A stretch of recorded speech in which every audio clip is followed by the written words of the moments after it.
Hello and welcome to Haunted Montreal's Spooky Story Sessions. I'm your host, Holly Rhiannon, and today I'm going to tell you all about the Brock Tunnel.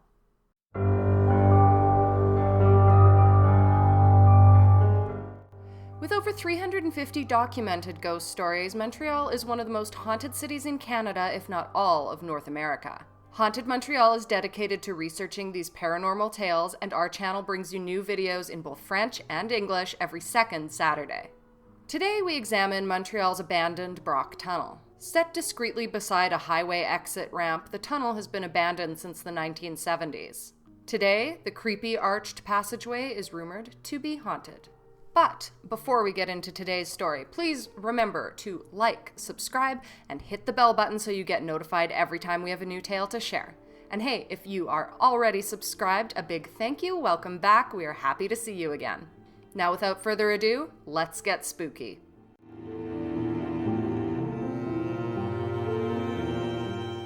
Half hidden beside an exit ramp lurks the creepy and abandoned Brock Tunnel. With a rusty gate blocking its magnificent arched entrance, the tunnel is both foreboding and mysterious. Rumors of haunted activity within the structure keep many people away from it. At 208 meters long, the arched brick tunnel is a very dark and creepy place. The Brock Tunnel was designed to connect the old Port Montreal refrigeration warehouse at the harbor with the city.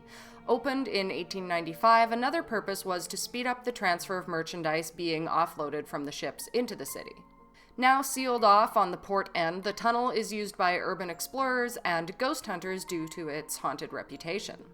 According to one condo owner near the entrance of the tunnel, it is not uncommon to see someone enter the tunnel and then run out screaming after a minute or two. The Brock Tunnel is located in the Faubourg, Quebec, the second oldest neighborhood in the city after Old Montreal. In 1852, a devastating fire destroyed much of the Faubourg, Quebec, and left almost 10,000 people homeless. Instead of rebuilding all of the housing stock, much of the area began to industrialize rapidly. After roads and railways were installed in the Port of Montreal, it became increasingly difficult to move goods from the ships into the city.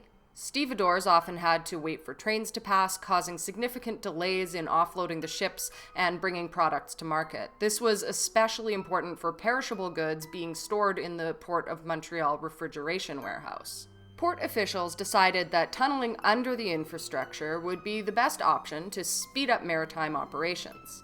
City of Montreal engineer P.W. George was put in charge of the project, and he designed the Brock Tunnel in a very solid way. Dug with picks and shovels from both ends, at the breakthrough point of the two teams, a commemorative plaque was installed to mark the event. The arch tunnel was reinforced with copious amount of bricks to ensure its sturdiness. Built between 1889 and 1895, its construction cost $163,750. Author Stuart Howard details the tunnel's engineering work in his book Construction of the Ontario and Barrie Street Subways, Brock Street Tunnel, and Notre Dame Street Viaduct. At 208 meters long with 2 lanes and a sidewalk, it served its purpose well for decades in speeding up freight transfers from port to city. After over 80 years of service, the Brock Tunnel was abandoned in the 1970s due to changes in the Port of Montreal's operations. Ships began offloading containers directly onto rail and truck beds, meaning that stevedores were no longer required to haul merchandise from the ships through the Brock Tunnel and into the city. The port end of the tunnel was sealed off, and a metal gate was installed on the city end to keep out those deemed undesirable. At some point before 1989, the Brock Tunnel was renamed the Beaudry Tunnel by the City of Montreal officials in an effort to transform English landmarks into French ones. Renamed after Beaudry Street, which the north side of the tunnel exited onto, the rebranding was done quietly. While General Isaac Brock was a famous Protestant British military hero who was killed during the War of 1812, Pierre Beaudry was a humble Catholic soap and candle maker. Beaudry was a well-known local businessman and philanthropist who donated a parcel of his land to establish the nearby Saint-Pierre-Apôtre Catholic Church. When the street was laid in 1843, it was named after Beaudry due to his devotion 5 years before his death. Today, the abandoned Beaudry-Brock Tunnel is mostly used by urban explorers, ghost hunters, squatters, and film crews. A quick internet search will reveal several urban explorer websites of people investigating the tunnel, including many with really remarkable photos. while the same will reveal ghost hunters and paranormal investigators who have reported a lot of haunted activity within the structure. Film crews have also shot on location in the tunnel. The most famous movies that employed the tunnel as a setting are Jesus de Montreal and Le Dernier Tunnel, which came out in 1989 and 2004, respectively. In all cases, those using the tunnel have reported disturbing instances of paranormal activity. The most common problem is the disembodied sound of someone marching almost with military precision. With the invisible bootsteps echoing throughout the tunnel, film directors have had to retake scenes that were interrupted by the clacking sound emanating from the subterranean sidewalk. Squatters have also heard these sounds, causing many to abandon the tunnel as a living space. While there are no public reports of urban explorers hearing the paranormal marching, ghost hunters have picked up all sorts of strange noises in the tunnel, such as EVPs, which are electronic voice phenomena, and the footsteps themselves. With the reputation as a haunted location, the Brock Tunnel also attracts thrill seekers who dare one another to enter through the metal gate near the off-ramp. One nearby condo owner has reported seeing people cautiously enter through the grate, only to bolt out of it screaming after a minute or two. While there's one theory that the ghost might be that of tunnel engineer P.W. George, others suggest it is unlikely because he led an illustrious career and never suffered any tragedy that might result in him coming back as a spirit. Another theory, perhaps more plausible, is that it's haunted by the ghost of General Isaac Brock, the tunnel's original namesake. General Isaac Brock was a dashing young British soldier with a red coat and a musket at his shoulder. At 15 years old, he joined the British Army. He served in several colonial locations before being deployed to Upper Canada in 1802. With strong leadership skills, in 1811, Isaac Brock attained the rank of Major General. He took command of all British forces in Upper Canada and became the administrator of the province the same year. General Isaac Brock was very fond of a young woman named Lady Sophia Shaw, and she was equally enamored with him. It was a case of love at first sight. However, Sophia's father did not approve of Brock. Even though he had a high stature in Upper Canada, he was not from the wealthy upper class or nobility. The father felt that Brock could not afford the best for his beloved daughter and therefore denied him permission to marry her. Not to be deterred, the two began a secret love affair and vowed to get married regardless of the father's objections. At the same time, in 1812, war broke out between the United States of America and British North America, including Upper Canada. General Isaac Brock's military actions, particularly his success in making Detroit surrender, earned him a knighthood, many accolades, and the sobriquet Hero of Upper Canada. On October 13, 1812, the sounds of cannon fire boomed from Queenston Heights, where American soldiers were invading Upper Canada. General Isaac Brock mounted his horse to ride into battle. He briefly visited Lady Sophia Shaw to kiss her goodbye. It was the last time she would ever see her handsome lover alive. As General Isaac Brock rode into battle, a skilled American sharpshooter took aim at him from behind a bush and fired his musket. The bullet struck the general in the chest, and he fell from his horse, dead from the mortal wound. His men retrieved his body and noticed his red coat and the sash given to him by indigenous rebel Tecumseh were soaked in blood. General Isaac Brock was just 43 years old when he was killed in battle. Brock was hailed as a British hero, and major efforts were made to memorialize him. However, Lady Sophia Shaw was devastated by the loss of her dear love and future husband. She disappeared from public sight. From the second floor of her family manor in Niagara-on-the-Lake, the sounds of sobbing would disturb others in the night. According to the local lore, this is how the ghost story of Sobbing Sophia was born. Sophia never married and died a few years after her beloved's death, some say of a broken heart. Furthermore, following her death, the disembodied sobbing did not stop. Reports continue to this day of the sounds of a woman weeping on Queen Street in Niagara-on-the-Lake, Ontario.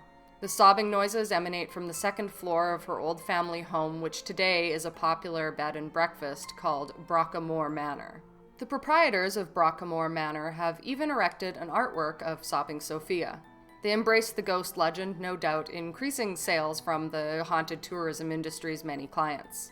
But returning to General Isaac Brock, following his premature death, many locals who knew of his affair with Lady Sophia Shaw began to speculate that he would come back as a ghost due to the tragedy. Some suggested that the story rivaled that of Romeo and Juliet and were convinced, especially with all of the sobbing noises, that the ghost of the general would undoubtedly return.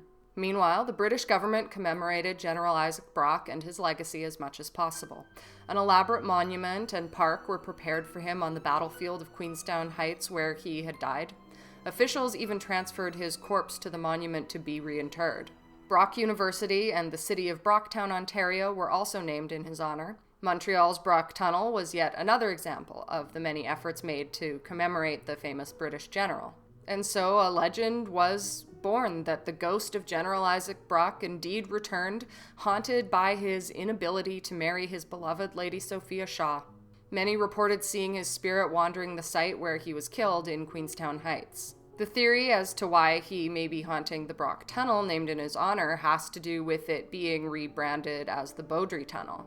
Many speculate that the ghost of General Isaac Brock returned to his sites of commemoration to celebrate his glorious yet untimely death again and again. Unable to reconnect with his love, Lady Sophia Shaw, it is said that his ghost returned to glorify his death in the afterlife as a deranged alternative option. With the rebranding of General Isaac Brock's Montreal Tunnel after humble soap merchant Pierre Beaudry, it is said that the general's ghost became unhinged. Without his beloved lady, all he had left was his legacy. Therefore, having his name stripped from the tunnel would give good reason for him to come back and vengefully haunt it. According to many sources, General Isaac Brock's spirit marches incessantly throughout the tunnel, disturbing various contemporary users. Some say that he is furious about the removal of his glorious name from the tunnel. Today, the big question many people are asking is what is to become of the abandoned Brock-Beaudry Tunnel in the future? In March 2020, the city of Montreal embarked on a new urban plan for Faubourg, Quebec, entitled Programme Particulier d'Urbanisme PPU de Faubourg. Included in the plan is the creation of a small park at the entrance of the tunnel called Parc du Tunnel Beaudry. At 1,800 square meters, the park will be created once an exit ramp is removed from the Ville-Marie Expressway and the road is reconfigured into an urban boulevard. Otherwise, there are no immediate plans at this time to reopen the port end of the tunnel. In conclusion, the creepy Brock or Beaudry Tunnel is a disturbing and hidden location in the Faubourg, Quebec. With its haunted reputation, locals hope that one day officials will reopen it again in its full historical glory. Similarly to last week's episode focusing on Montreal's haunted sewers, if you should decide to make a visit to the Brock Tunnel, we advise you enter at your own risk. Are you a Montreal resident or perhaps a tourist who has had a strange encounter in or around the Brock Tunnel? If so, we'd love to know. As always, we want to hear your opinion on what could be happening here. Thank you for stopping by. If this is your first video, we do hope that you'll stick around for the next one. We post new videos in both French and English every second Saturday. That being said, we actually have a special extra video for you coming out next Saturday, so stay tuned for that as well. It's something a little bit different, and we think you'll be very interested in it. If you'd like to learn more about the organization founded by the talented Donovan King, it's all listed in the description down below, along with links to purchase tickets to in-person haunted storytelling experiences. We're really gearing up right now as we get closer to spooky season. Remember to like, subscribe, and leave a comment. We'll have a new video out for you next Saturday, but until then, stay spooky.